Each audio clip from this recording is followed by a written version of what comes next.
Le CES 2024, c'est terminé. Il se termine ce vendredi. C'est l'occasion pour moi de faire un rapide bilan de cette édition 2024. Allez, c'est parti.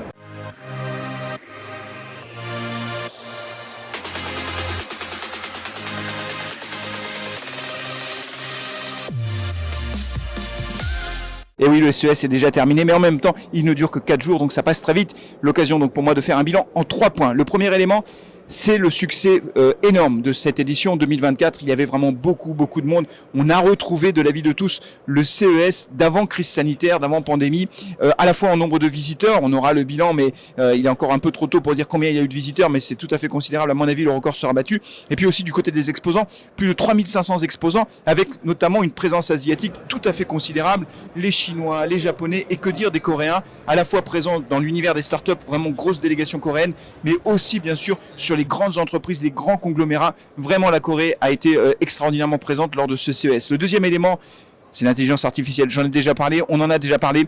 Tout le monde n'a parlé que de ça ici. L'intelligence artificielle est omniprésente, bien sûr, dans l'univers de la mobilité, dans la santé, dans la robotique.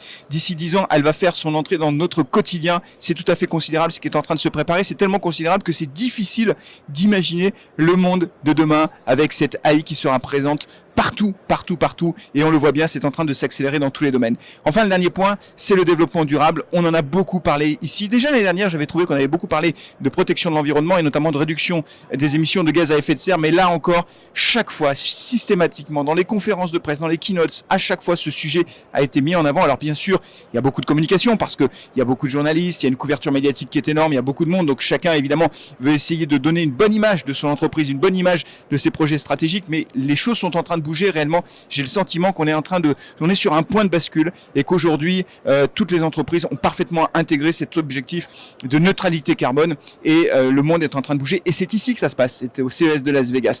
Merci beaucoup d'avoir suivi toutes ces vidéos. À très bientôt.